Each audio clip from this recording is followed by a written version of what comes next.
Looks good. All right. It's 7:05. We'll call our meeting to order. And the first thing I'd like to do is welcome Tor Glendenning and Rob Nelson to the Newcastle Board of Selectmen, you lucky guys. Get to have 3 years worth of great fun with the rest of us. Can't wait. Thank you. Welcome aboard. Glad to have you. And from there, so the first thing we get to do in our first meeting after town elections is elect a chair and a vice chair. So that's our first order of business, and then we'll see what happens from there. So I do know before we start that Joel has an interest in being chair. So maybe start with, but Joel, what do you think? So, so I've been on the board for 5 years. This will be my 6th year, and last year we took a pause at doing this, and we put down some bylaws to make the job description clear for both the chair and the members on the board, and how everything operates, how to move things onto the agenda, try and streamline the process so that if all of us got sucked off the planet all at once, there would be something there that the town could, was left that the town could operate. Since then, we've also changed form of government to from town administrator select board form of government to town manager select board form of government. And we didn't end up making any amendments at all to our bylaws over this past year, but I would like to step up and offer to be chair this year, with that as my sort of primary focus, just sort of reviewing those bylaws, reviewing the way in which the meetings are handled, and to try and create a clear way for everyone to participate and move things along in a reasonable fashion. So if other people would be willing to support me, I'd be glad to take on that responsibility and work with everybody to try and achieve those goals. Wanda, go ahead. And no offense, Joel, please don't take any, but I just think, I'm a fairly newbie on the board, and I know that, Thor and Rob are new to the board, and there's so much newness on the board. I kind of feel that Brian has he has the history of doing the chair, and I just worry that, I just wonder if he would be a good candidate, only because there is so much newness on the board that, having somebody who's done it might be beneficial. So that's just my 2 cents worth. Rob? As a new board member, I've read through the bylaws, and I've been starting to read through the MMA, guidebook for selectmen. And I think that as Joel said, we now have bylaws. We now have a town manager. In many ways, the chair role is much more defined and more limited than it was in the past. And I think that basically the role of the chair is to call meetings and to run meetings. Otherwise, the chair has the same role as any other member of the board. And no more authority than any other member of the board. We don't have authority as individuals. We have authority as the board. So I think that the role again is very defined, and I think that it's good to get a variety of people serving that role. So I think it's not as fraught as it might have been in the past. And with that, I would nominate Joel for consideration. All right. Do we have a second for Rob's nomination?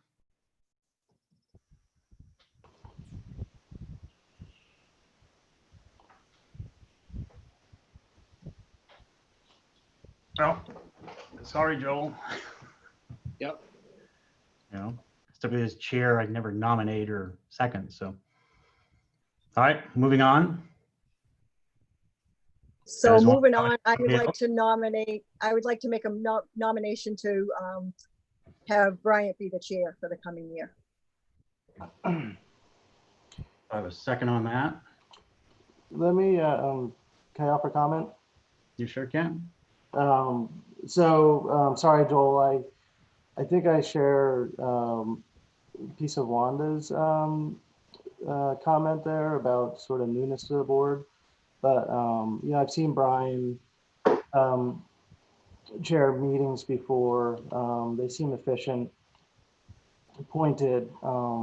You know, I think my perspective is also similar to Rob's, where there is bylaws to sort of guide us through the responsibilities as you know, chair and the board members. I do see the board, I mean, the chair of the board as facilitator of the meetings, but that's it.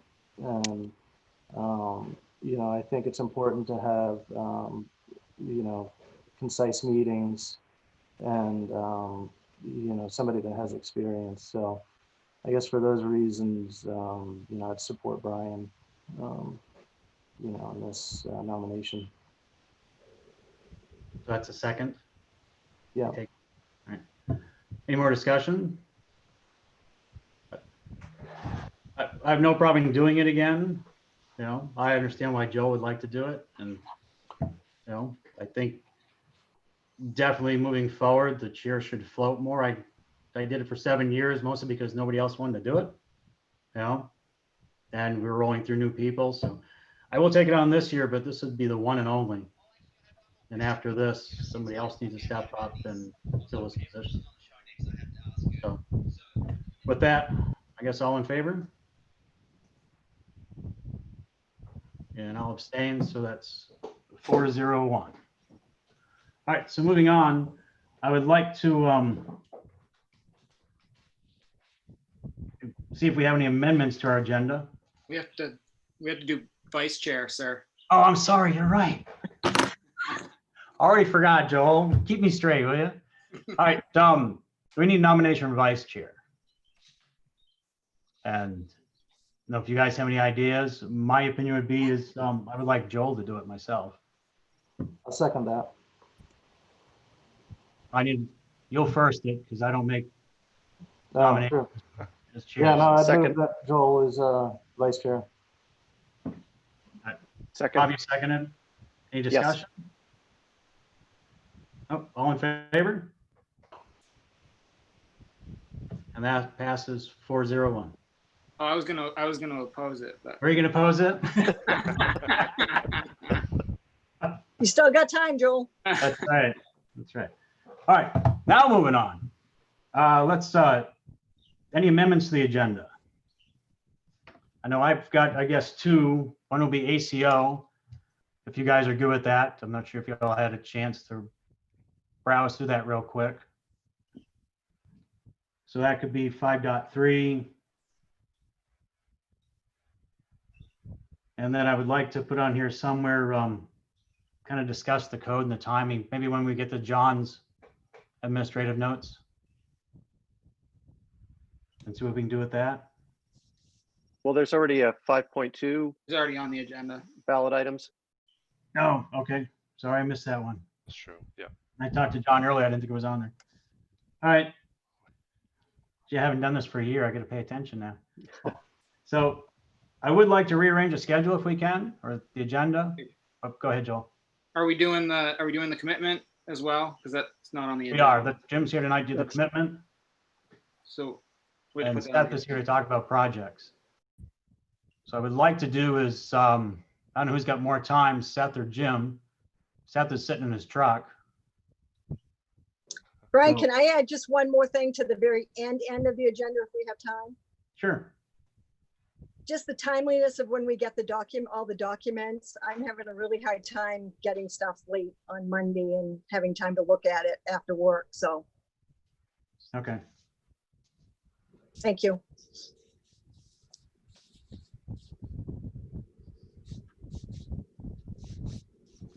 So maybe we can start with Seth. If we rearrange the agenda, if you guys are good with that. So we can get Seth back to work. Sure. Seth, you're muted, bud. There you go. Can you hear me now?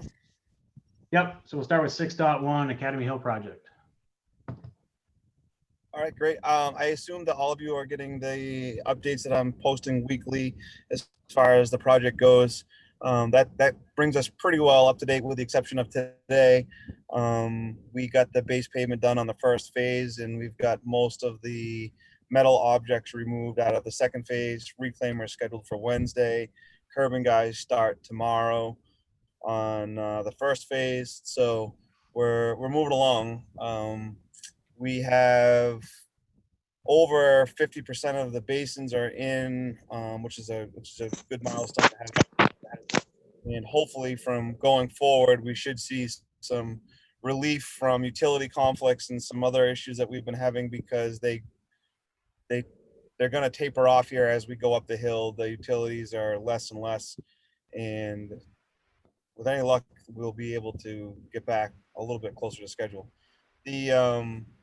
I will tell you that the next section, though, is not very well mapped by the local utility district. The sewer department, and quite frankly, has absolutely no idea where anything is.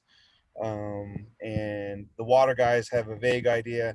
They've marked out some of their stuff, but it's a best guess at this scenario. So although we only have, I think, 4 or 5 residents that are potentially going to be impacted, it's far less than what we had on the first phase. So that's a good thing. We're moving in the right direction.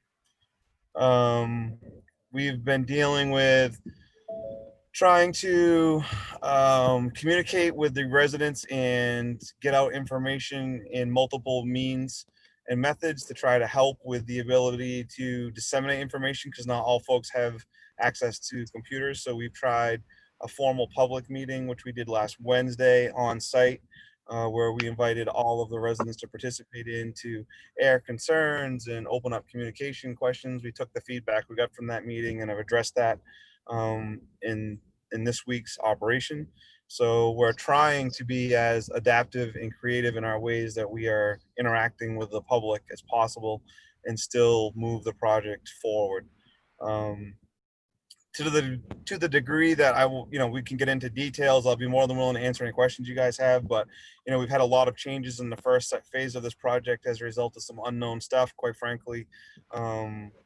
There just was no records for a lot of this. So we've found a lot of things, we've corrected a lot of problems, and we definitely will have a better product in the end than what we started with. So that's been a good thing to find out. So I'll open it up to you guys if you have specific questions about the project or where we're going or what's happening or anything else. Please chime in. That was a very, very basic and brief overview. Again, most of all the details have been sent out weekly in my updates. So if you're not receiving those, I apologize. Just shoot me an email and I will get you on the list. If you are, then you should be fairly up to speed on where we're at. But again, I'll take any questions that you have. Anybody? Anything you think of for Academy Hill? Joel? So and I think it was in the last update, you sort of mentioned that there are some workarounds that you had to do with some of the catch basins because of some changes and stuff like that.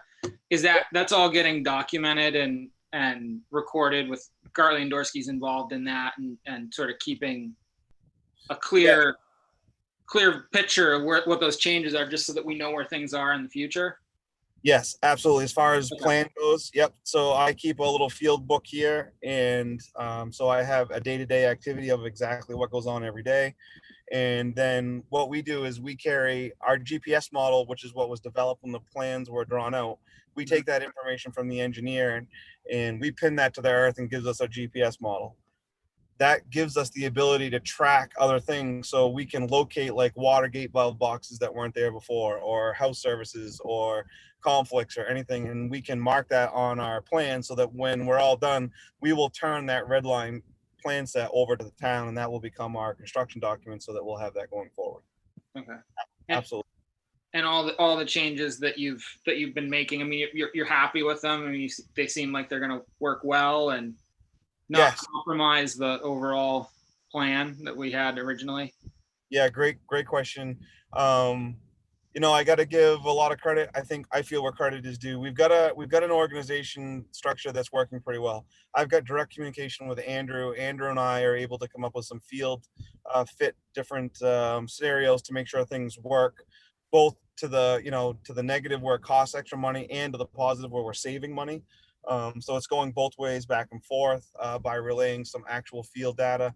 And we if we weren't able to do this process the way that we are doing it, we wouldn't be where we're at, because we would be bogged down in change orders, waiting for approvals and all this stuff to come to full circle before we move forward with things. So by able to call Andrew, explain what we've got for a scenario, give him a couple of options of how we can work around it to potentially save money or solve problems. He takes 2 seconds and reviews math, calculations. Yes, that will work. No, it won't. We have to do this in addition to it. Gets back to me usually like within the hour. Hey, look, we've got option A, option B. Which way would you like to go? Well, I'd like to do option B because it also solves, you know, problem C at the same time. That's the type of problem solving that's going on. It's a real life document that we're solving on a daily basis. So um, I'm very, very happy with what we've got going on and how we're able to solve that problem. We felt that there were some modifications after the July 14th storm in particular that we found, even though that was classified as the historic event, a 1 in 500 year event. We saw some things with the system that we were like, hey, we want to tweak this. For example, the entrance into High Street, we upsized that from a 15-inch pipe to an 18-inch pipe, just because we knew there was going to be a lot of water, but I mean, it was overwhelming the amount of water that we had. Would an 18-inch pipe probably solve it? No, but it would have given us a much better chance to provide more drain relief. So we did that. Um, you know, we looked at the drainage structure at the intersection uh, of Main Street and Academy Hill by the public house. There was so much water that water was physically blowing up out of that intersection by about 5 or 6 inches. So I had some concerns about the redesign with MDOT adding another 24-inch pipe in there if we were going to totally overwhelm the system. And we were able to rerun the calculations, express that concern to DOT. They ran their calculations on their side, and they said, quite frankly, we don't design for a 1 in 500 year event. We design for a 1 in 100 year event, and we're happy, and that's the way we're going to say it. Stay with their design. So those types of scenarios and those types of issues have been able to be resolved in a fairly timely manner, and it's been good. It's been really good. We've already changed all that stuff in the, you know, all of those things that we've requested to be done are already done, and they're in place and installed. So we've accomplished the base contract plus all the changes and all the extras already in what we've done. So, you know, we're doing all right. We're behind schedule. There's no doubt that we're behind schedule with some of the conflicts, but we've made some great strides and found some very interesting things. Good. Great. Anything else, guys? Hey, Seth, can we change the conversation to the other projects we've got for scheduled this summer? Yep. So we have, now that the budget's approved and we're able to go forward, we can lock in some of the other work. So we have tree clearing going to be done on West Old County Road, which I'm in the process of scheduling that to be done, you know, anytime over the next couple of months. We'll get that done. That allows us to move forward with our reconstruction. You know, that's the first phase of our 3-part phases in our program. So that road will be cleared. The reclaiming of Academy Hill will happen in adjacent to the last section of the main contract for Academy Hill. When the reclaimer is there, it will do that next little section down the road at the same exact time. It will also then jump over and do Stonebridge Circle. So that will all happen in succession. Once the reclaimer is through, we'll get in and do the cross pipes on Stonebridge Circle and get the base pavement down, you know, thereafter. So everything now will be right on cue throughout the course of the summer to be done. We had the basins are all clean for the year.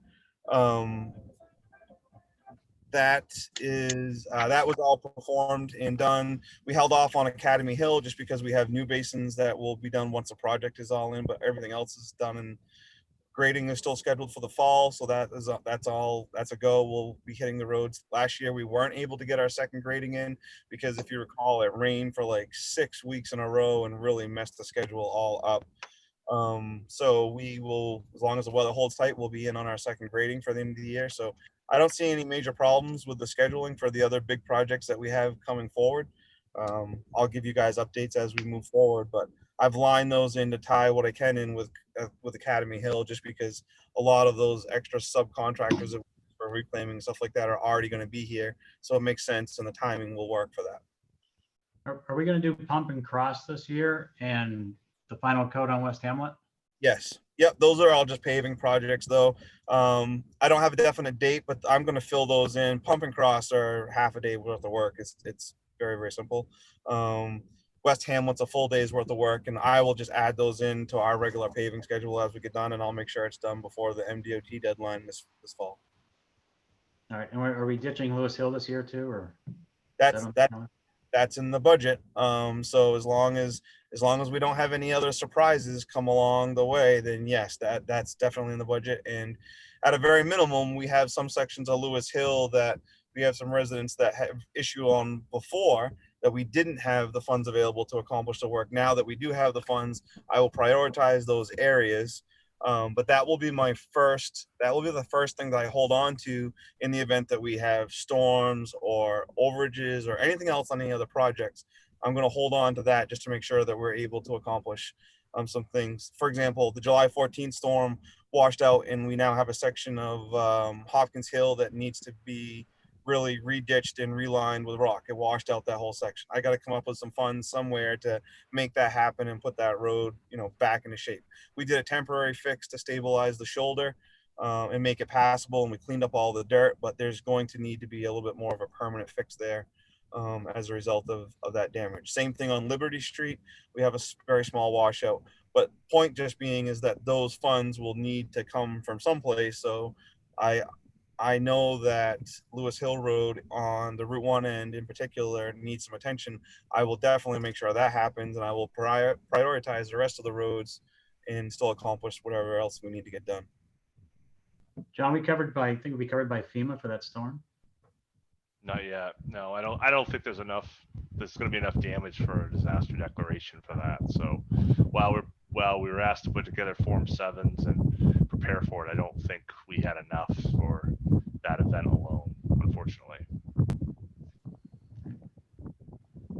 Anything else for Seth? No? All right. Thanks, Seth. Appreciate your time as always. Thanks. Thanks, Seth. Before I leave, I apologize. I got several notifications today. I did use the wrong email address by accident. I will repost an update to all the citizens group and get the right email in. So I apologize in my haste for reposting the wrong email address. I'll straighten that out and get that cleared away. But if you have any questions, please don't hesitate. Send an email request. If you'd like a walkthrough of the project at any point in time on Academy Hill, just let me know. Stop in. I'll be more than happy to show you exactly what we're doing and what we're going. But in the meantime, I will keep you advised by the weekly updates. Cool. Thank you. Thanks. Thanks, guys. All right, moving on. I'd like to do 9.1, the 2021 tax commitment. So we're not holding Jim up all night. So Jim, we'll hand it over to you, buddy. 1790 is my proposal for a mill rate. That's a $29,362 overlay. As you know, the homestead exemption increased from 20,000 to 25,000, and that effectively took around $2.4 million of taxable value off the books. That was offset mostly with new construction for this year. It's a a spring like no other. For assessors and town offices and managers and selectmen and road foremen and everybody else in the town. It's been a very, very interesting spring.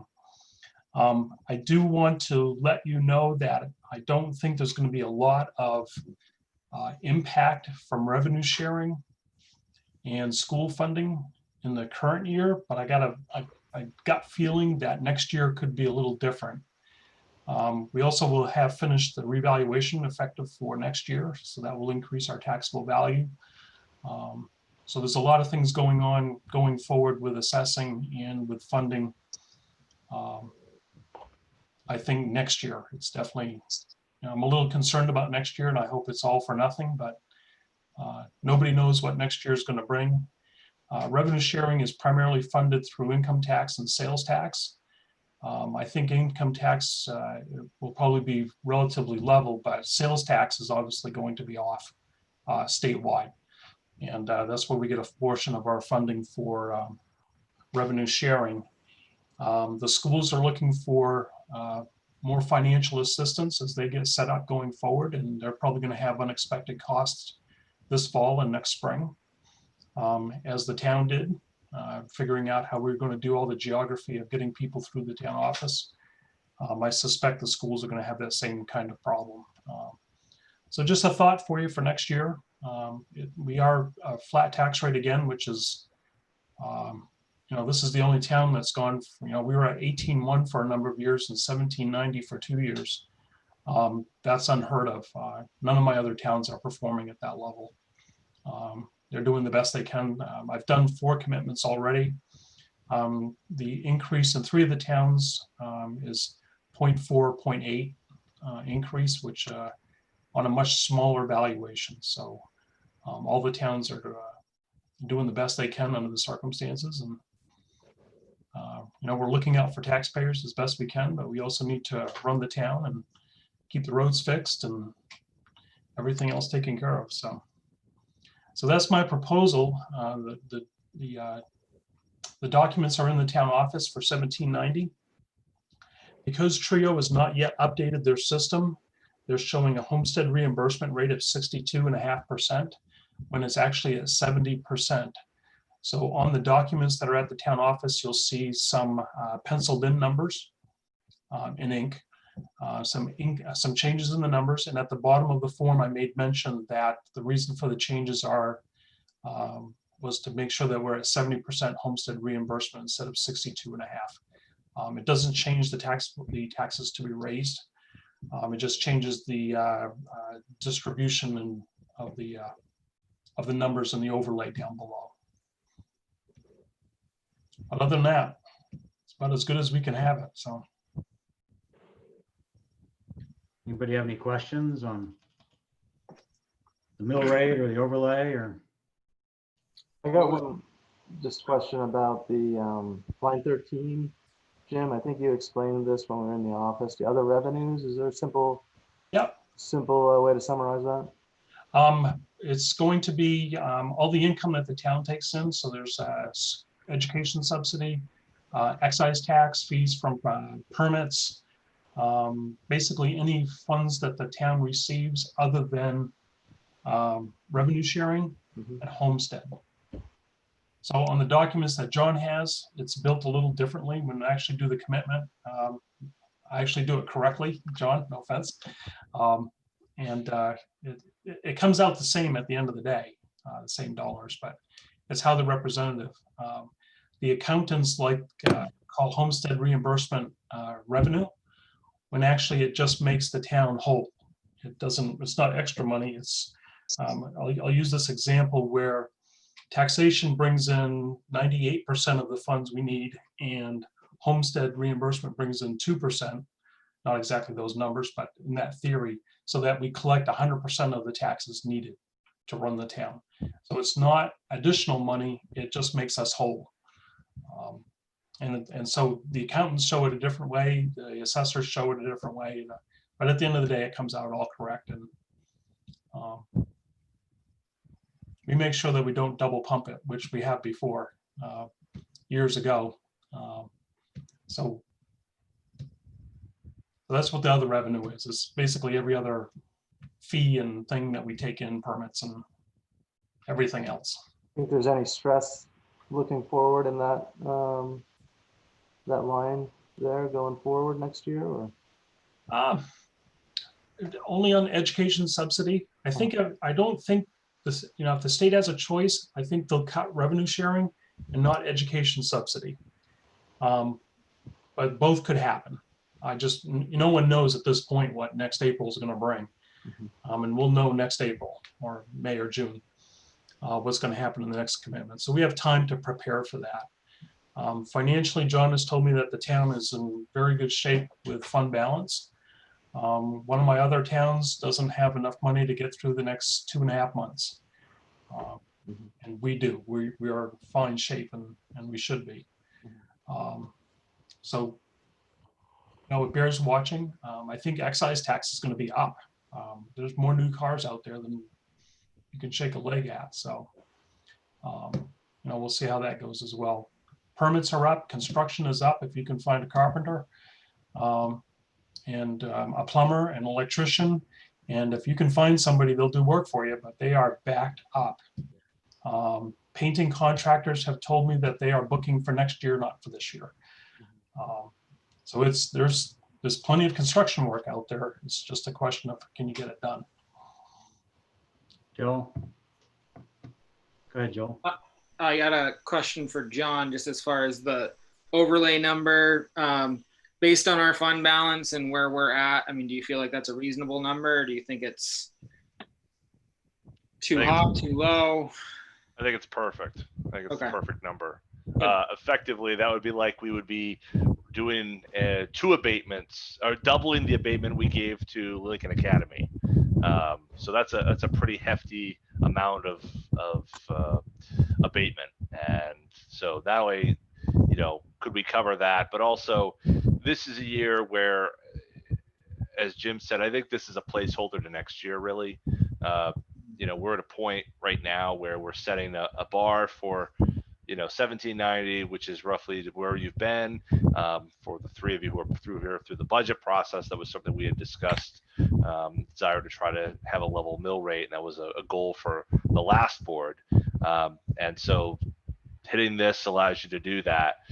Next year is going to be a completely different conversation, for all the reasons Jim talked about with the state level.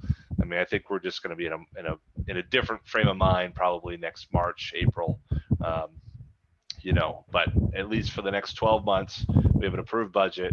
We'll have approved commitment, assuming 3 or more of you think it's a good idea to go this route. And then, it's a question of collections. What does the state do? What does the federal government do?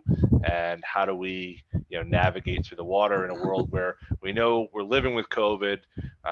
We know there'll be funding, there'll be required, there'll be additional requirements of all of us, and how do we manage through those things? But in terms of where we are, I think we're as well set up as I could possibly dream, in terms of where we are and heading into our revaluation year, which will be something the 5 of you will really need to work with Jim and I and everyone to pull off in a reasonable and a logical way. And it's something Jim and I are already talking about in terms of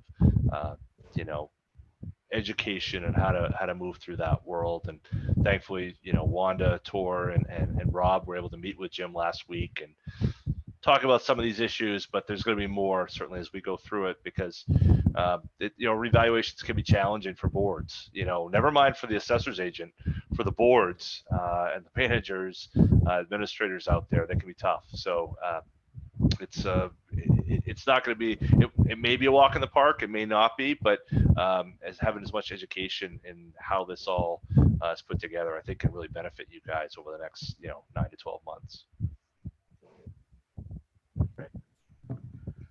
All right, so with that, do we have a motion to set the commitment at 17.9 and the overlay at, you said 29.6, Jim?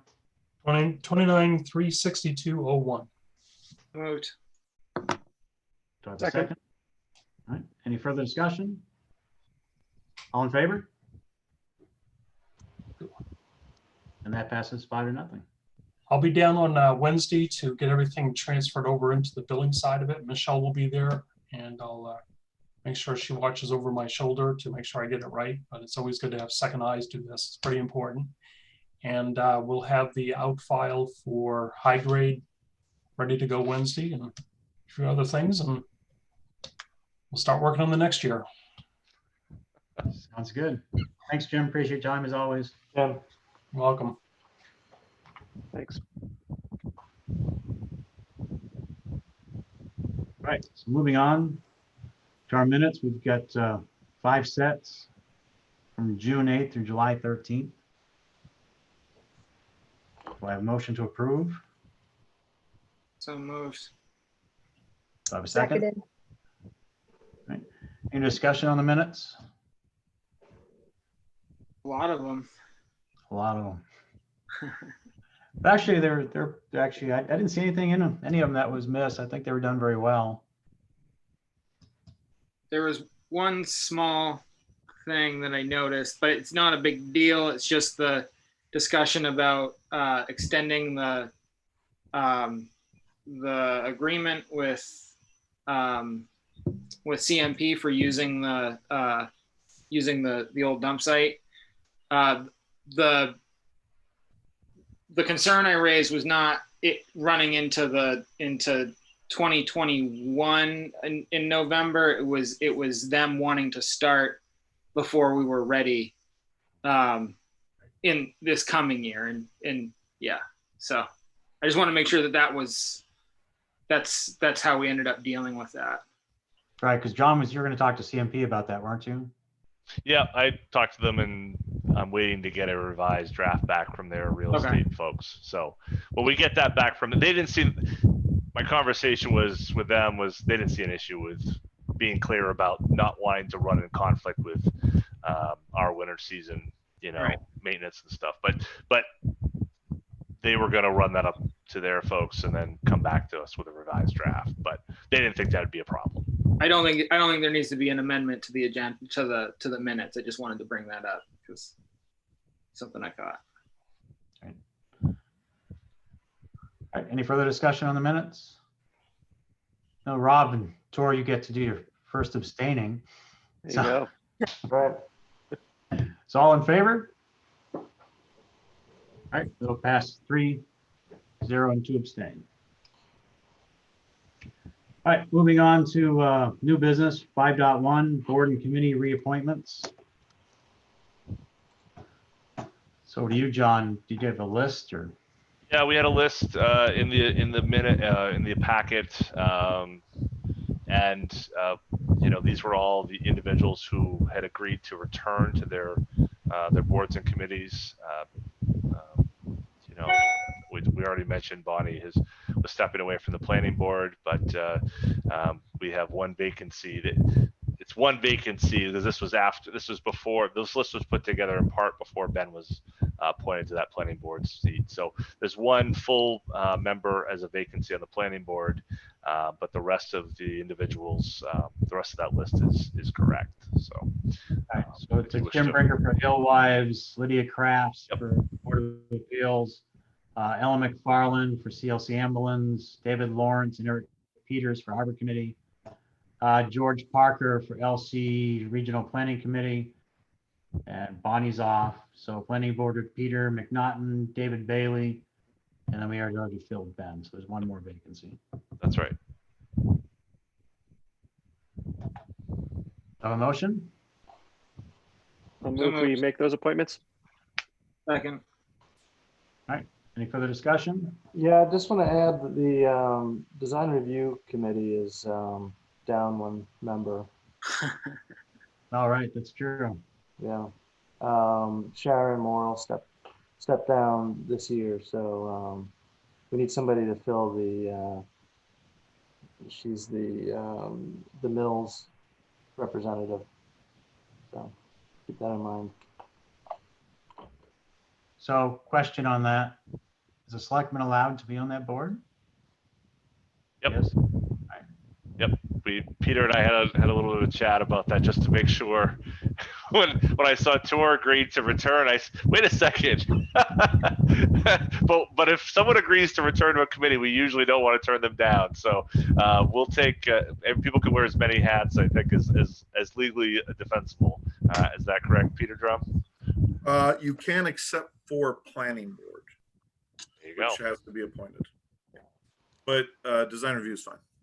Yeah, the issue was if I stepped down, which was actually my intent, but then we'd only have 3 members on the committee, and we hardly get a quorum as it is with 5 and an alternate. So I think we'd be hard pressed to hold meetings with only 3 committee members. So All right, see if we can fill that slot. Everybody wants to be on that committee. All right, with that, I guess all in favor? That passes 5-0. All right, moving on to 5.2, September referendum ballot item, zoning code, charter committee, board broadcast funding. Yep. So go ahead, Joel.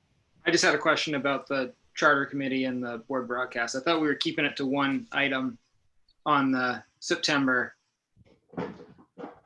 That's all the previous board discussed. So I didn't know where that came from. It was something I brought up to John that I wanted to talk to you guys about. If we should do it or not. You know, I would love to get the charter committee, the approval to form one, if we could, if we do the meeting in September, with the referendum vote, just so we can get it formed, so we can pull members together, maybe get members voted on November. So it's something we can start moving towards I'd say for the next 1.5 years at that point. And then the other one for the funding was just to ask to be able to move funds out of the general fund to do the AV system for the community room. Because we can't do anything with that without funding, so. Rob. Two things. One, I'm cautious about adding things to the code, just for for clarity, that we're just have one focus.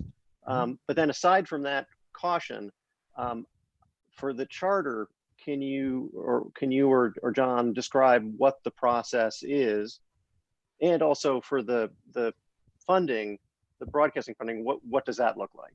So those two other issues, I think, to me, are unknown. Sure. Charter committee we have to ask permission from the town to form a committee, right? To start looking at if we want to do a charter or not, and then if we do, what type of charter do we want? You know, we can go as lenient or as strict as we want. You can define town manager, job description, virtue, we could go into it, all the duties of the board, what's allowed, what isn't.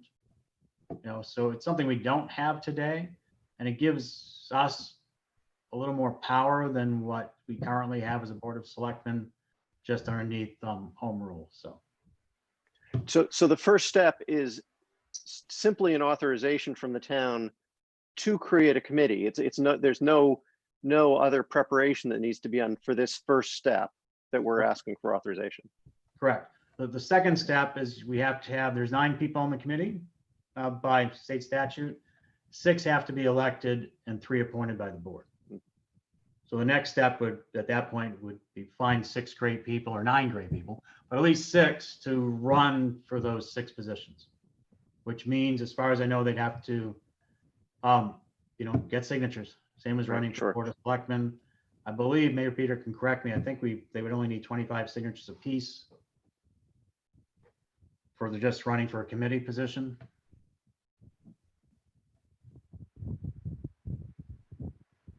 That's correct. Sorry, I was on mute. Yeah. Right.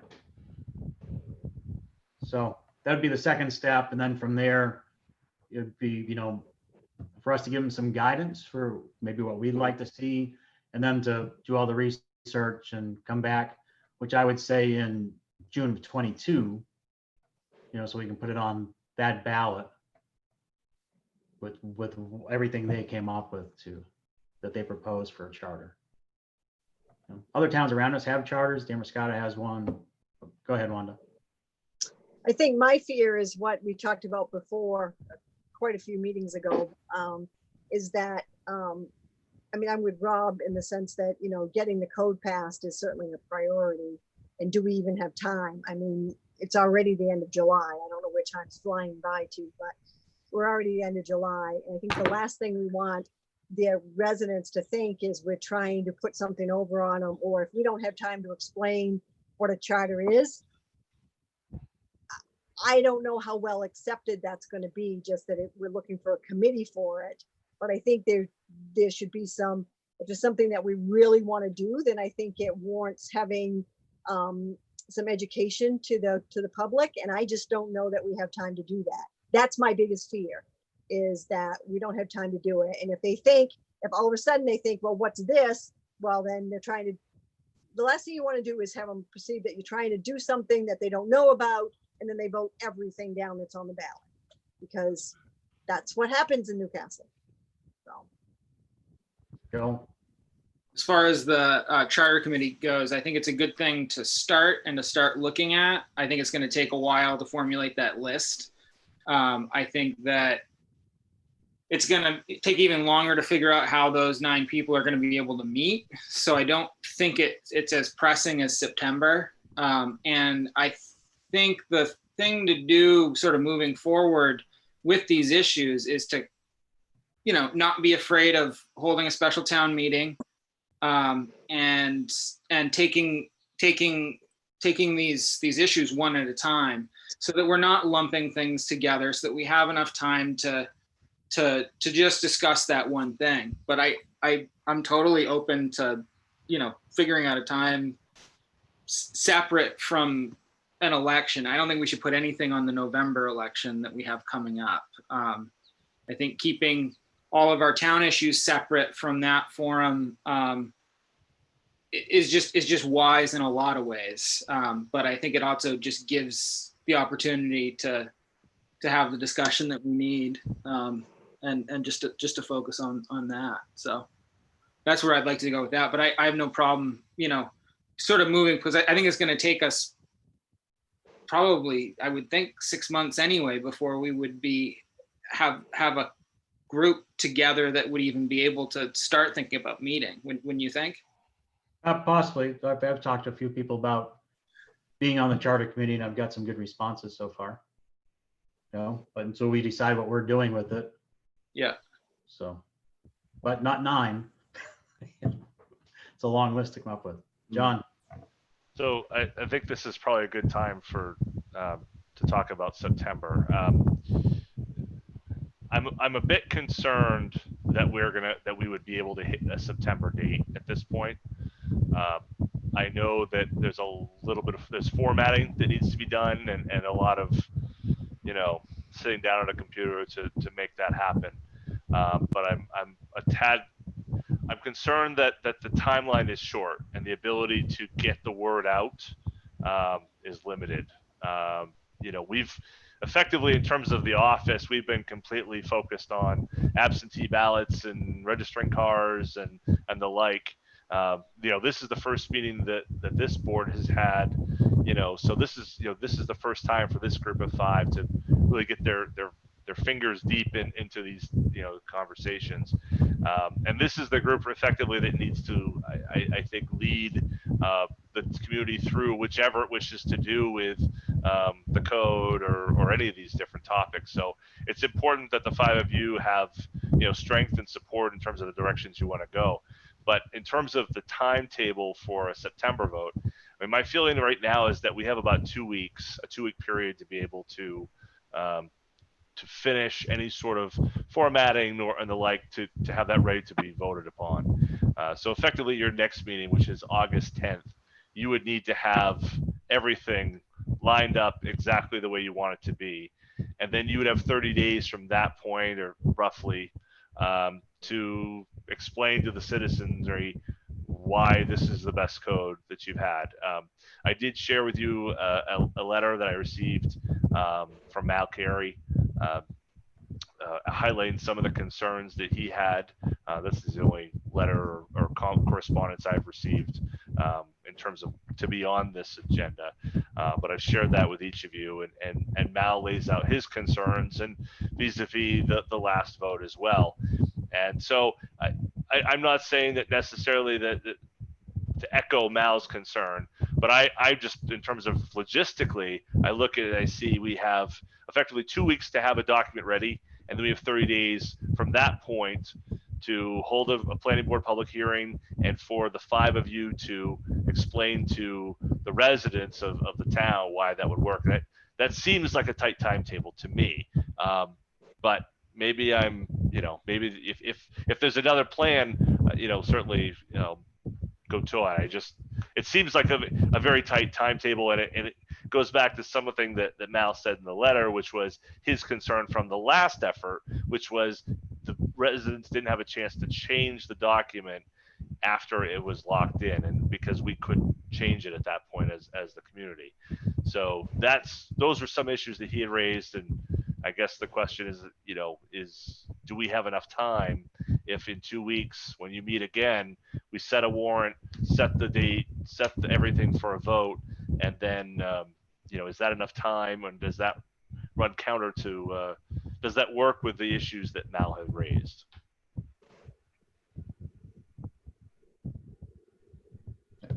I did speak briefly with Ben today. He thinks he could have the formatting done by our next meeting, but you know how that goes. So I agree. I think it's going to be tight. Go ahead, Joel. I think Wanda was first. Oh, No, that's okay. I think we raised at the same time, Okay. Joel. Go ahead. No, I was just gonna say, I mean, I'm always hesitant to keep kicking the can down the road, but if we need to extend it another 2 weeks beyond the date that we had set, what my biggest fear is that if we scrap our deadline completely, it's just not going to happen. I mean, this is how, every single project I've ever done ends, is that you're burning the midnight oil and you're working, 16-hour days trying to get it done. Because if you don't, I mean, you're still going to be working those 16-hour days in 2 weeks, even if you get a 2-week reprieve. So I think just keeping our foot on the gas and just remembering that it's on the right, not the left, and just keep pushing on it. If it's the end of September, fine. If it's the beginning of October, fine. Whenever it's really ready and really ready to go. But like I said, I really don't want to. I want to give the code its own place and give it the space that it needs to be voted on. Just that. So. Wanda? I just think that the last thing we want to do is, if we have a public hearing and we ask for the public's opinion and then we do nothing with it, then we are just setting us up to fail. I think we have to listen to it, and then we have to respond to, I don't mean we have to change everything, but I think we at least have to listen and respond to their concerns. And I think that's where we failed before. We didn't have time to do that. And I don't want people to feel like, I know Mal says, nobody's had a chance to make comments. And, 3 of us on this board now said in every one of those meetings, and we didn't have hardly any participation from the community.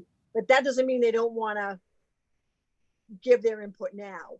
And I think if we're going to ask for their input, I think we need to listen to it, and I think we need to respond to it, or we're going to fail. And if that's kicking the can down the road just for a little while, then I think we can't lock ourselves in so close that we can't respond to their comments. And I don't know how we do that right now. I don't know how we get those meetings out there and be able to, foster their comments, but I think we have to do that somehow. Rob, Tor, what do you guys think? Go ahead, Rob. Yeah. I think, clearly we need time to respond to feedback. That said, we've had the draft of the core code, which is complete, posted on the town website for many months now.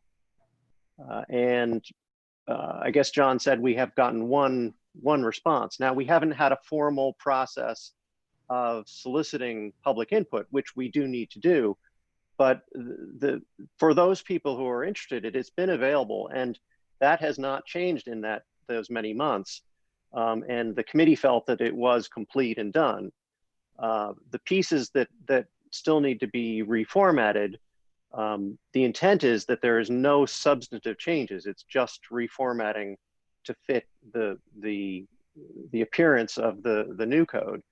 So I think it is definitely, the time is very tight.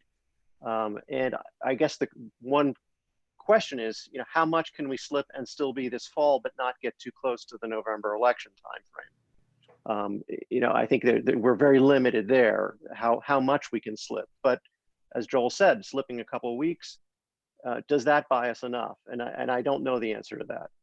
But I think it would be best for the town if we can complete it and get it voted on, because all of those of us who've worked on it believe that passing this code is in the best interest of the town. Tor?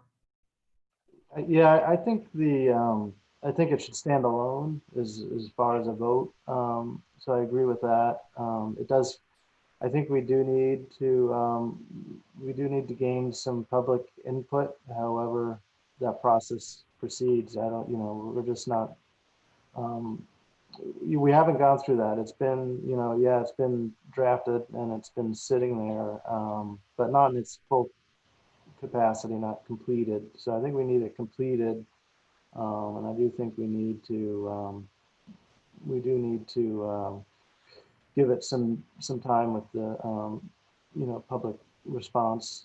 And I will say that, yeah, I don't think November is the time to do it. So if it takes an extra whatever we're talking about, however long that time is, I think we need to deal with that and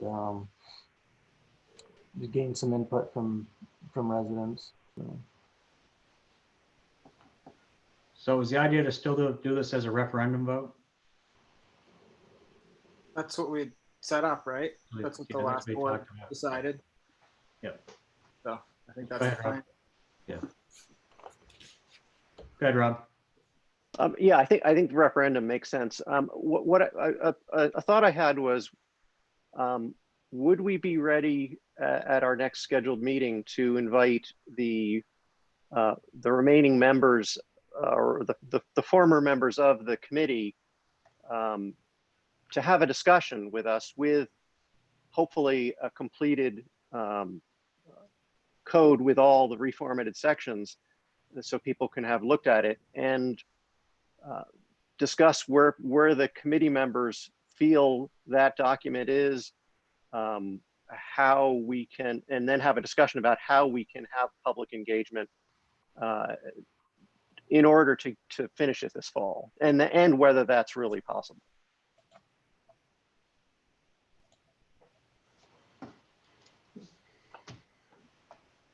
Yeah, that was, if the formatting's done by our next meeting, does that, I don't think it'll give anybody time to view it.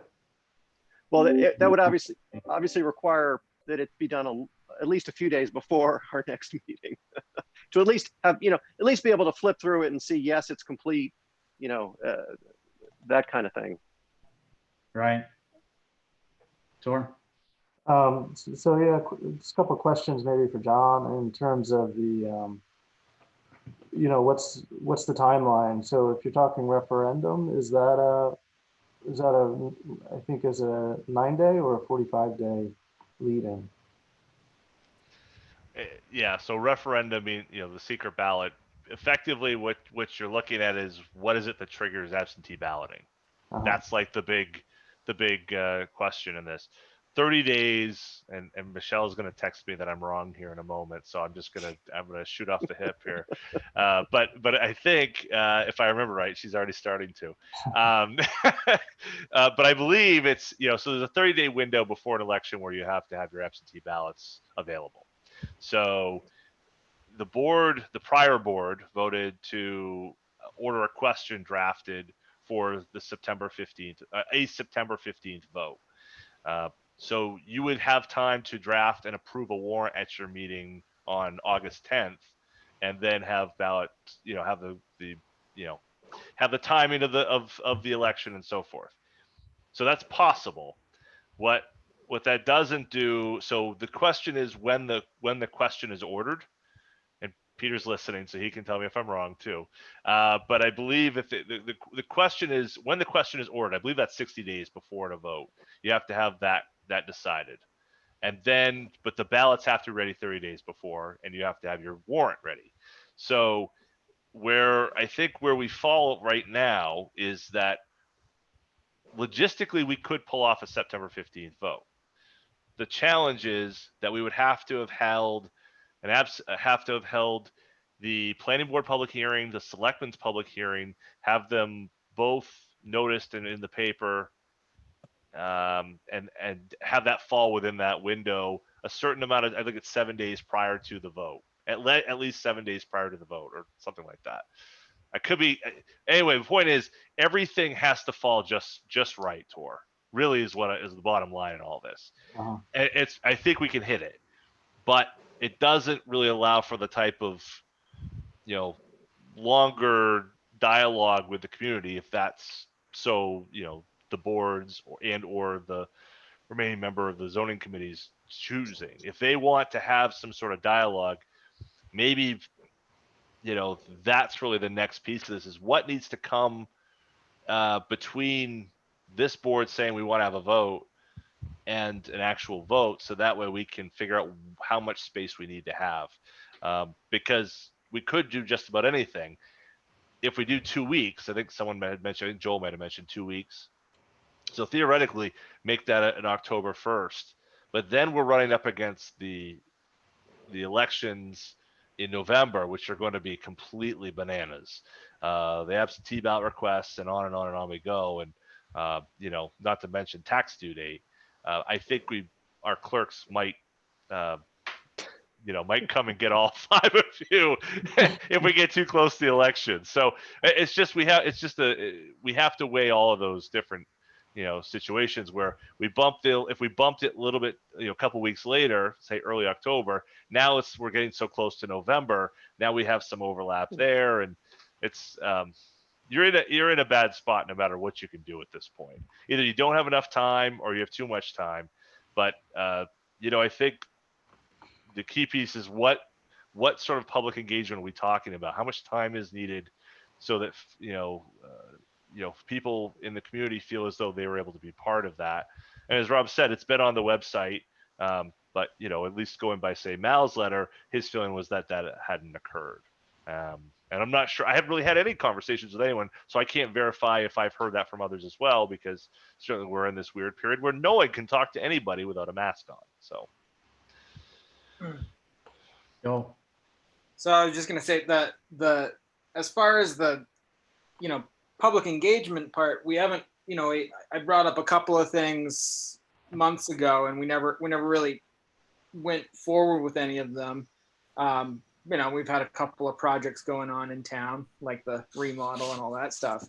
But I think that I understand the crunch with the date, and I would say, from my perspective, if 2 weeks is going to make people feel better and give us the extra room we need to educate people and do a little bit of outreach so people understand what they're looking at, I think it's totally worth it.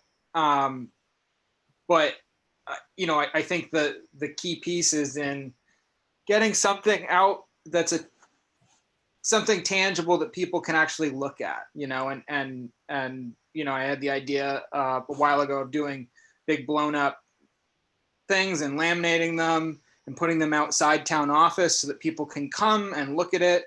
It's nice weather out. People are walking around, just sort of a self-guided tour to the code, just so that it's not scary. It's a pretty, I've read through every single, iteration of this code, and it's fun. It's great. No, it's not that hard to understand. So I think I just want to stay on a positive note here and again, take an impossible task and say, how are we going to do it? And if it's sticking with the September 15th and we're just going to go for it, let's do it.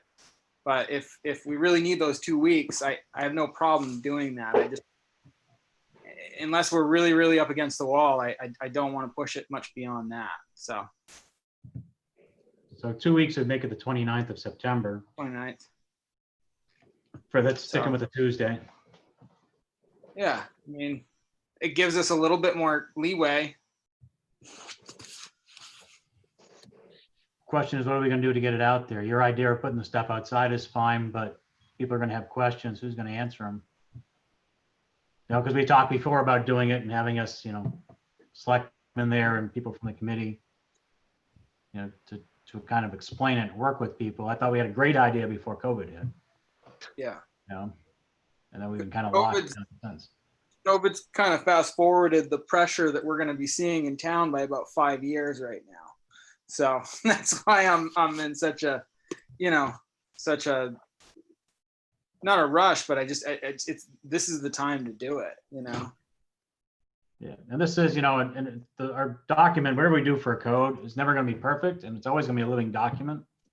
So it's always changeable, you know, but if we don't start somewhere, we're not going anywhere with the code we currently have. So I'm good. If 2 weeks buys us something and, you know, and if the format's done by, let's see, when's our next meeting is August 10th.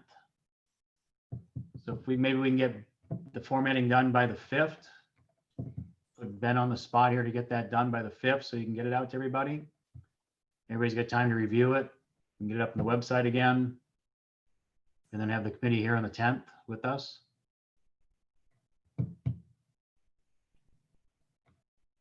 Thoughts?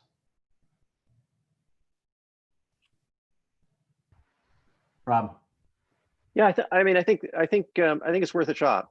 You know, we may determine that we're missing something and we have to slip it again. But as Joel said, I think you know, a deadline can be really helpful. So I think giving ourselves another couple weeks and really trying to see if we can make it happen is valuable. We may, you know, we may hear from people that we missed something. Okay, we can't keep on this timeline. We have to slip it back to deal with this issue, or we may not hear that there's a big issue that we missed. So I think it's worth a shot. All right, so everybody's good, moving the referendum voting day to the 29th of September. We'll ask the zoning committee to join us for the 10th. And we'll put more pressure on Ben to be done by the 5th. Just what he needed. Hopefully He doesn't have anything to He- do. He thought he was out of these meetings for a while. Thanks, Ben. All right. So everybody's good with that? We'll stick with that for our tentative date. Yep. We'll figure out some type of education to get out to people, so. All right, moving on. 5.3, the ACO contract. I know we got that late. Yeah. At the start of this meeting, but Quick question, Brian. Do we need to make a motion and a vote on that, or are we good just setting a tentative date right now? For the Right. referendum? I think we just set the time and date. It's just out there. I don't think we made a motion last time for the 15th. Okay. Not that I remember. Wanda, do you remember? We didn't. I think we just put a date out there. That was our I think so. date yet. So it's been such a moving target. I think you could probably wait until your results next time, because then you'll set a real date. So your meeting next time falls before you would have to approve a warrant anyway. So I think you can take a vote next time that will like lock in more specifically to what you want, probably.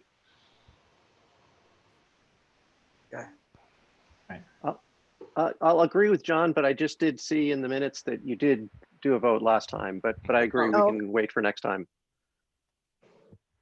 I just want to make it formal, that's all. I just want to make sure we're, Let's do that at our next meeting. okay. Once we know it's done. All right, ACO contract. So I know we got it late. No changes since last year. Oh, go ahead, Wanda. I was just gonna ask John if there's any changes since I've had really no time to look at it, so. No changes. Everything is identical.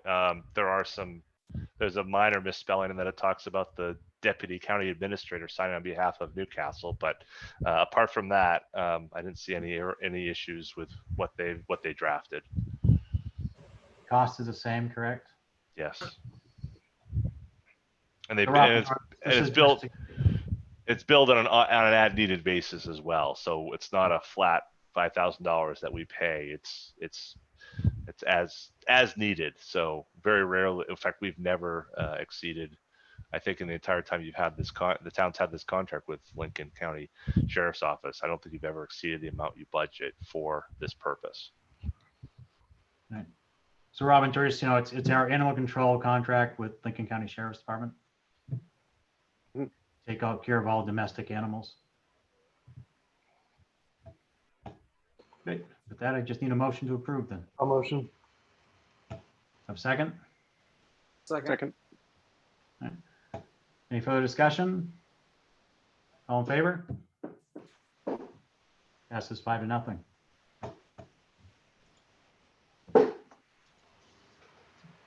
All right, let's did that town administrator report. Got that late too. Yeah, I thought that was part of the packet. If you don't, if you see things, something like that, I'm always going to have that with your regular meeting packet. So if for some reason, hey, I didn't see it, feel free to drop me a line because I may have just failed to include that in the information. So there's a lot of different pieces that go into the packet that you get, and certainly I don't.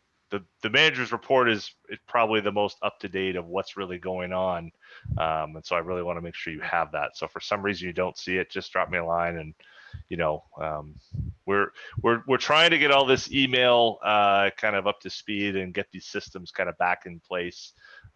It's still a work in progress, but this is the manager's report is I think a really helpful tool so that everyone who doesn't necessarily have time to stop by, they can at least know what's going down.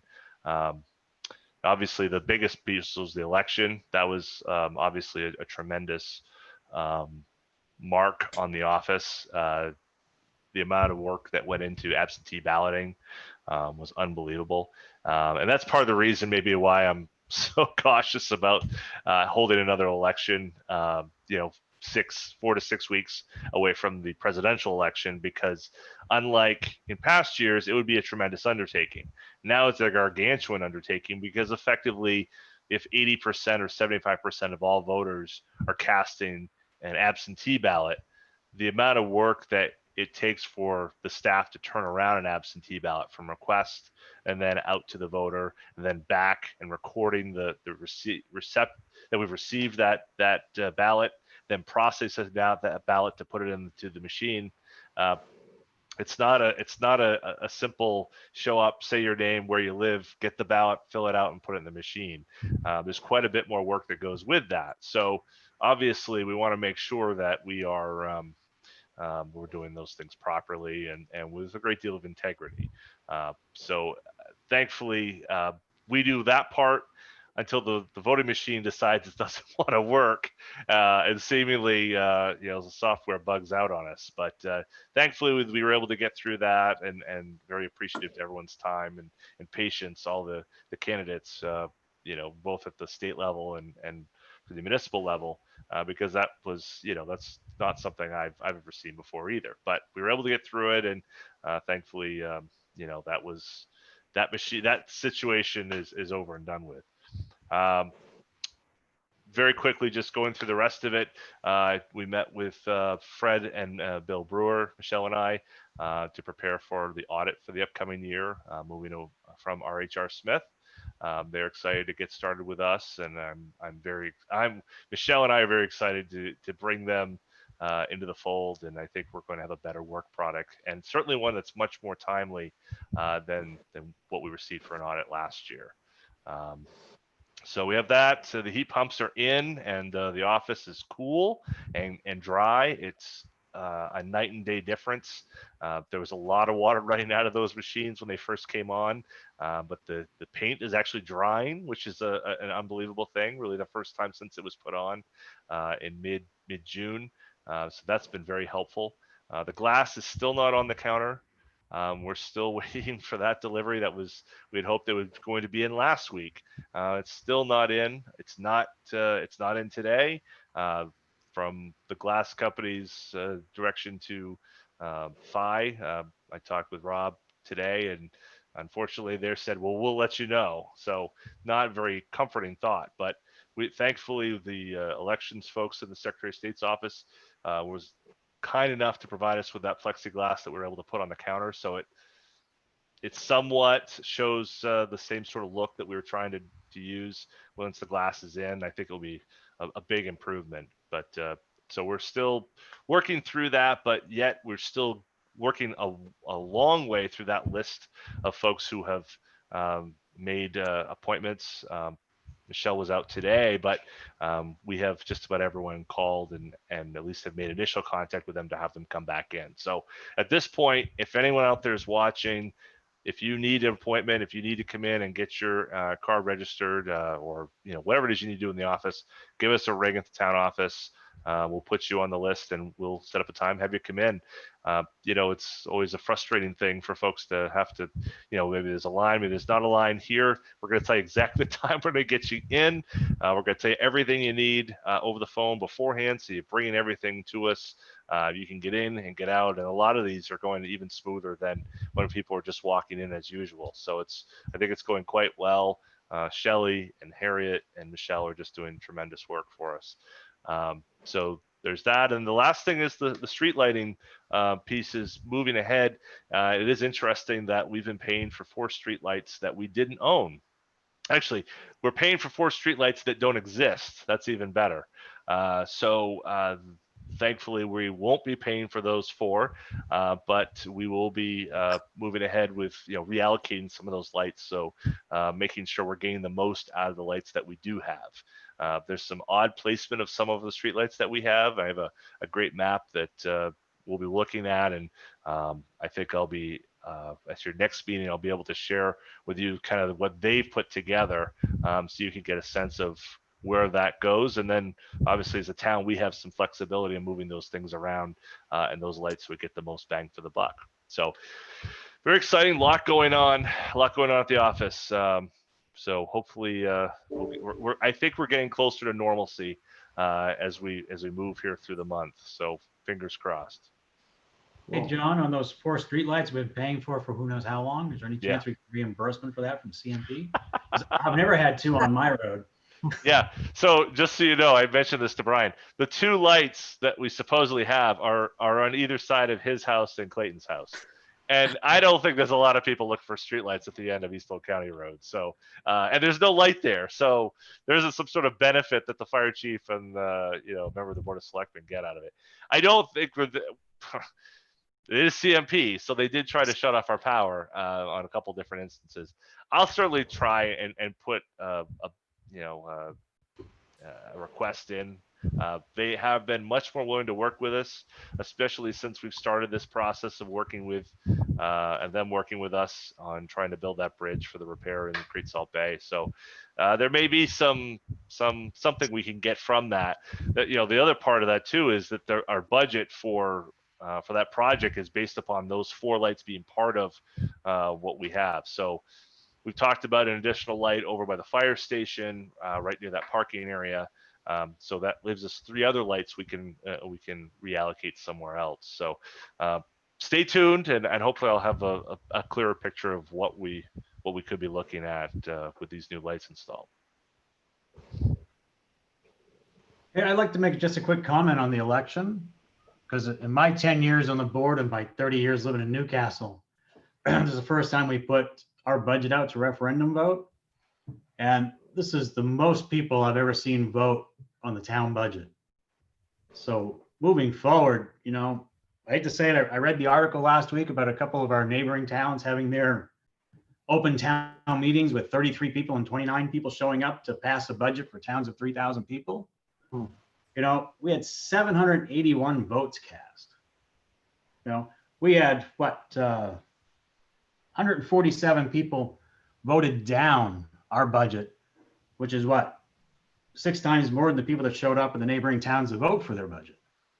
So, I think that was amazing. We had a fantastic turnout. I understand it was the primaries, but I'm just curious if we need to start discussing moving forward about referendum voting.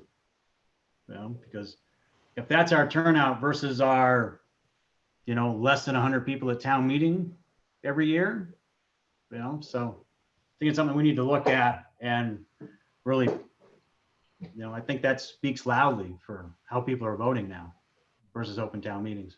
Rob? Yeah, I think this sounds like a task for the Charter committee.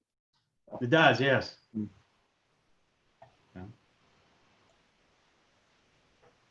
Joel, I just had to say that I've had, I don't know, I think 5 or 6 people who were getting their absentee ballots calling me, asking me about the budget. And it was interesting because they were like, what is this? And I said, well, this is the budget. This is something that, the people who don't show up to town meeting, haven't seen. And a lot of them had a lot of, they had good questions, not I think we're going to see a lot more involvement this year from this, which I think is good. So yeah. And I just had one quick question on 5.2. What was the board broadcast funding? We never talked about that. Was that something you wanted to go over? Or? yeah, no, it's to putting audio video equipment into the community room so that we can continue doing Zoom meetings and recording all of our meetings and doing the live on YouTube as we've been doing it. Had a lot of good feedback about how these meetings are, less the fact that, nobody's allowed to attend them right now. But everybody I've talked to thinks it's great. They're viewing it live on YouTube. So, I think it's working out better. So that would be to move some funds from the general fund so we could purchase the equipment to do that. I don't have a solid price yet, but on a guess, I'll throw a number out here now. John won't like it, but it's probably going to be about, I'm going to say 25 grand tops to do it and do it right. 9-10 years ago, we spent $15,000 to do the community room and the selectmen's office, or the town office where we used to meet.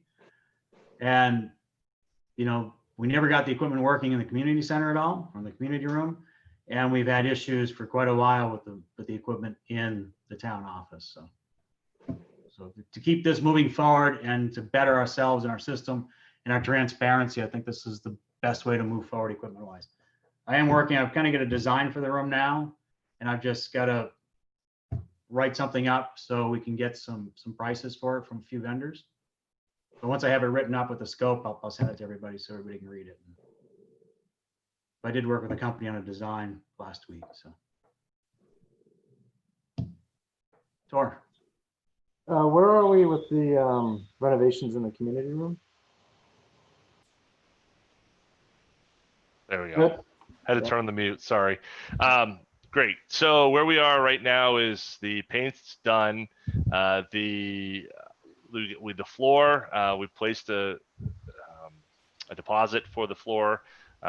We expect that the flooring will be in about a week, not installed, but will be in. So I'm still waiting to get a date on the install date for the floor. The next piece that we were looking at, we had also the lighting, the patch for the giant crater in the parking lot, and we also had the kind of heating, cooling / ventilation piece. So I'm waiting on a new number and a new scheme for that heating, ventilation kind of combo.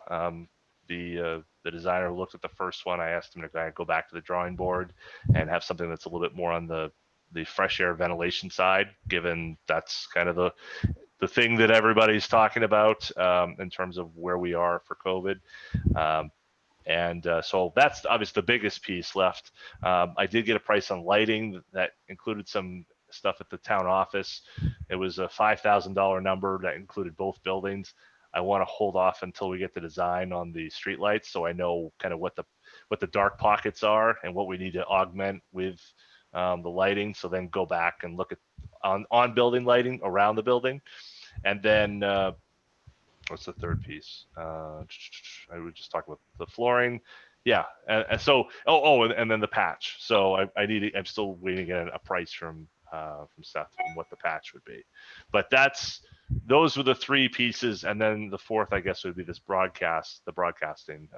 That'd be, I guess, the 4th leg of the chair of what's left. But the floor is the way that the board had discussed it was, and there was a vote about this to say, as long as we're not exceeding what we had already in that budget to basically work up to that number.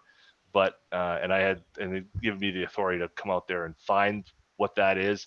But I want to make sure we could have thrown heat pumps in there, today and have that in. But reality is that it's a bigger problem than that, and the ventilation wouldn't have been really answered. It would have been conditioned space, but we wouldn't have really answered this question about the vents. So I want to get that answer, and I want to make sure it's a wise expense of money. So effectively, it's a carry forward at this point from last year's budget to this year's budget, and then we'll, as we get that kind of vent number, we'll work from there. But in terms of the broadcast piece, that's a separate animal from the four legs that we were, or I guess the three legs that we were talking about: the lighting, the flooring, and the patch of the parking lot. And we do have a new internet connection over there now, 100 meg pipe from Tidewater. So I'm going to put a new firewall in and a wireless network. So when we're using the room, we'll actually have good connections over there. So I don't have to use my hotspot anymore. right, exactly. Rob. While we've got the town attorney here, do we know if the board chooses to meet in person, can we exclude the public, or is it all or nothing? Well, so I'm not exactly sure I understand your question, but if you meet in any way, except for a few statutory exceptions, it has to be viewable by the public. Right. Okay. As we are right now, we're making it correct. available to the public. But Correct. so if we're meeting, the board is meeting in person, we can use this same mechanism to allow it to be viewed, even though we're not allowing the public to be physically present with us. Yes, that's correct. You could do that if you chose. You are not required to do so, but you could do that. Okay. I'm just thinking about the number of people in the room, essentially, is the question. Yeah, for the town meeting. Or for our meetings, for the Oh, board okay. meetings. As well. Yeah, no, you can always, basically the floor is that if you meet, it has to be available somehow, but you can always choose to make it available in multiple modalities. Okay. But again, the point that if we're concerned, in this COVID era, Yep. can we restrict people from being in the room? Yeah, you can Even do that. Okay. Yeah, even though you're meeting. Yeah. So let's say I was at a meeting in Belmont the other night, and we were meeting in person, but we were meeting 6 feet apart. And at that meeting, I suggested to them that they employ live on YouTube in order to stream it to the town at large, even though we were meeting in that actual room, being socially distanced. In a way, it's a little more difficult because the camera has to almost capture the whole room in order to have that happen. Sure. But and so if ideally everyone would have microphones and that sort of thing to be set up in a way that it was really easy to see who was talking and when they were talking. This is almost better.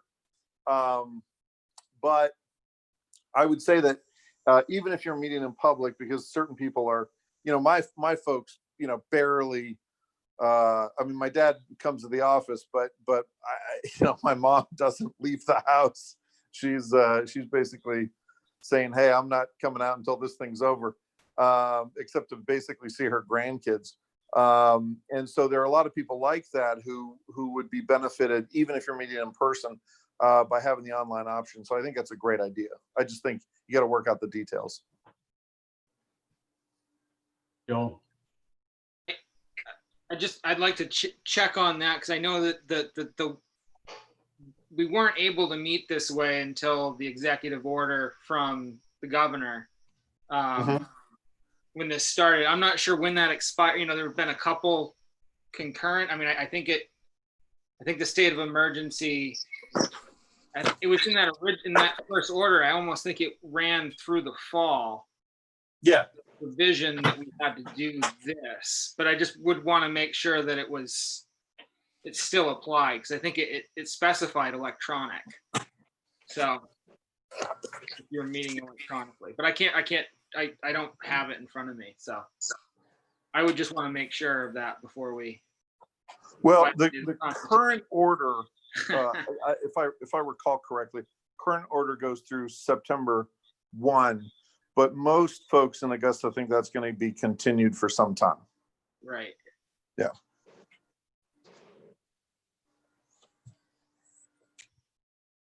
Yeah, Mike, so, I mean, we still have to talk about the broadcast system that, Brian, you're gonna outline for us.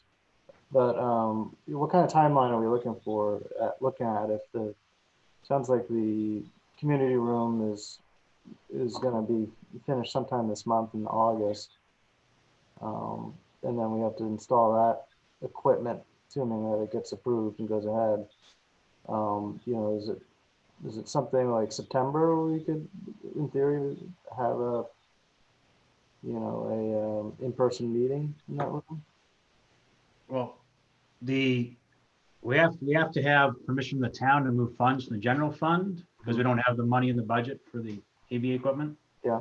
So that'd be our first step. Me and John have been talking about maybe come up with some other way, some temporary solution that would work so we can meet in person. Because I personally feel that we need to start meeting in person as a group, especially where we've got so many new people that, Zoom works, but it's not the best format for us to be meeting. So we've been talking about that. We're going to come up with some type of idea to get some temporary something in there, whether it's, a laptop in front of all of us with a better camera on it that just views the room, like Peter was saying, and a better mic that gets out there to pick up our voices, just to get us started so we can do something. It wouldn't be a good long-term solution, but it might work for now. Yeah, I mean, I guess in theory, we could all sit around a table with laptops and in this format have a Zoom meeting that's broadcast on YouTube. And, Yeah, the problem with this is when we're all in the same room, we're just going to get a lot of feedback from all the speakers and sure. mics. Yeah, So that's right. Yeah. Good that's point. why we just have to have one system that was controlling it for now. So we'll come up with something so we can start meeting in person. I'd love to be meeting in person, another month from now. Joel. Well, as far as meeting in person goes, I just, again, like to keep an eye on the. I think it's good to again keep the foot on the right going, the gas pedals on the right. So we got to keep moving with this project. But I'm, if our numbers start to climb again, it's not worth the risk to the town because just the other day we visited a situation what to do if the office staff got sick and we needed to pay bills and all this stuff. If the office staff gets sick and the entire board gets sick, we're really opening ourselves up, so we'd have to have protocol and wear masks and be 6 feet apart, and it's not going to be easy, and then the ventilation system. So, but yeah.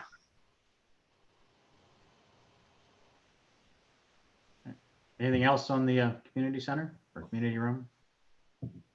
And just one quick thing. So is there another less costly option than 20 to 25,000 for a, is there not to do it right so it works well, so we view both sides of the room, so when we have an audience again, they're also being viewed by who's ever viewing from home.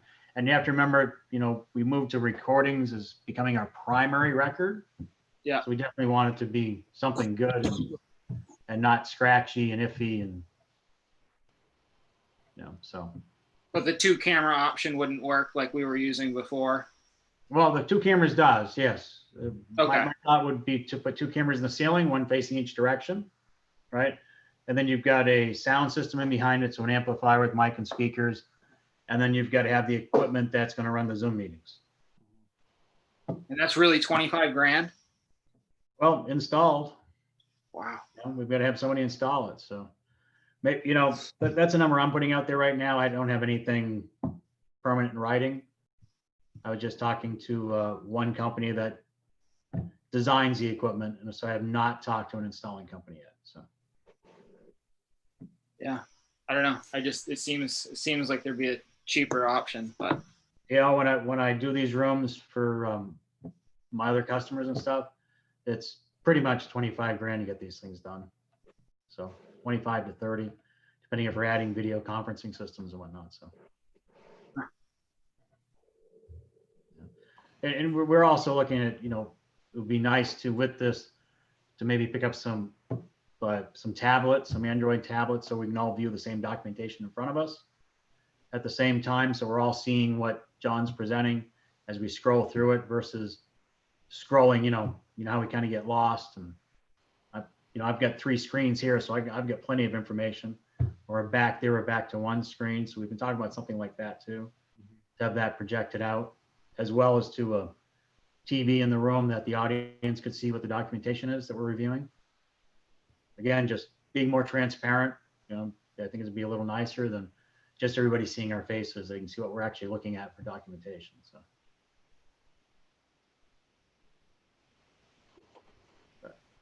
And talking about documentation, Wanda, you wanted to talk about documentation. No, Mondays are probably my busiest day at work. It's payroll day. I'm not trying to make excuses. I mean, today I had 4 hours of power outage and scheduled power outage, and it's just a tough day. And to get a lot of stuff late, and I'm not blaming anybody. It just is the way it seems like it's been happening lately. It's just really tough to come to this meeting and feel like I'm prepared. I mean, literally, I had the last half an hour, I was trying to scroll through stuff. And that just doesn't feel good to me. It's nice if we get it a little bit earlier. And, like I said, I'm not trying to pass blame. I'm just wondering if there's a way to, letters that come on today, they have to go out today. I understand that, but it just seems like sometimes we get a lot of stuff at the last minute, and it's just hard for me to be ready, and I want to be ready for the meeting. So. Right. I think if we can move forward with that civic clerk program we've been talking about, looking at, I think that'll streamline some of the stuff for us. And that was all approved, right? So that's. Yep, it's all in the budget. But it hasn't been bought and installed or anything yet. Correct. I think John's still talking to him. Yeah, there'll be a lot of setup that goes with that. I'm looking for some assistance with that. So the office staff being swamped, it's going to be pretty much on me to make that happen. So I'm hoping we can, now that we're through some of this other stuff, we can move ahead on that, because I want to get that going, as well as the website, because that's the other piece of this is, we're trying to, there's the getting the 5 of you on one page is one thing, but getting the 1,750 and trying to give them something that they can understand, and highlighting the right things and helping people know what we're doing. That's the other one. I mean, those go hand in hand. So it's not like we got pick and choose. I think they go hand in hand and getting started. But both of those things are kind of in the same vein in me, in terms of we need both, because our outreach to the public could improve a lot too, I think, so yes and yes. The other thing is that traditionally we've had the like I said, I don't know specifically, but we've traditionally done the commitment the day of. Jim works up the numbers, he works on Monday, so that's the day. Is that something you guys would prefer to have a full week to pour over, or is that something that the day of, it's the number? But I don't know. There's a lot to it, which is why I wanted, the 3 of you, this is the first time to go through it, to have a chance to understand kind of the bigger picture before you got the numbers today. But it could be you want a week to kind of let those numbers kind of percolate in your brains. I'm not sure. Well, in the past, Jim usually comes in that meeting and usually has 2 or 3 different numbers for us and scenarios. Yep. That he runs through. So typically tonight was pretty short. We usually spend, what do you think, Joel, maybe almost an hour going over it normally? Yeah. So during that meeting on that same Monday. So we play around, he makes the live changes and we get to sign it. It's a little bit more of it's usually it's our big fun event of the year, you know? That's it. That's it. It's all, none of it's fun from here on out. That was it. Go ahead, Rob. As an observer, I think you started the budget process with this end result in mind. So in a way, you made that decision. I mean, or the previous board made that decision, so it made this end a lot quicker and easier. So that said, I would agree with Wanda. I always like to have information, you know, before a meeting, and you know, as much time as possible. So I would, you know, I know that you know, staff have other things going on as well, but to the degree that the board can get information, you know, significantly in advance of meetings, it allows us to be more informed and make better decisions. Juan, did I see your hand up? Nope. Okay. So everybody's good? And we'll leave it to John to get Civic Clerk going. Let me know if you need any help. I might know somebody that can help you. Not me. I think we gave him other things to do. We're always giving him things to do. So, all right, moving on. We'll move on to 8.1, 2, and 3 town warrants. One for $20,281.89. One for $49,097.82. And the Academy Hill project for $165,367.01. So moved. Do I have a second? Second. Discussion? I didn't see anything in there that jumped out at me. John answered a couple of my questions earlier today, so it was just me not knowing the names of things. So, all right, with that, all in favor? And that passes 5-0. All right, now we get to put Peter to work because we do have an executive session. So I need a motion to go into executive session, 1 MRSA section 405(6)E. So moved. Do I have a second? So seconded. All right, all in favor? And it is 8:47. We're moving to executive session.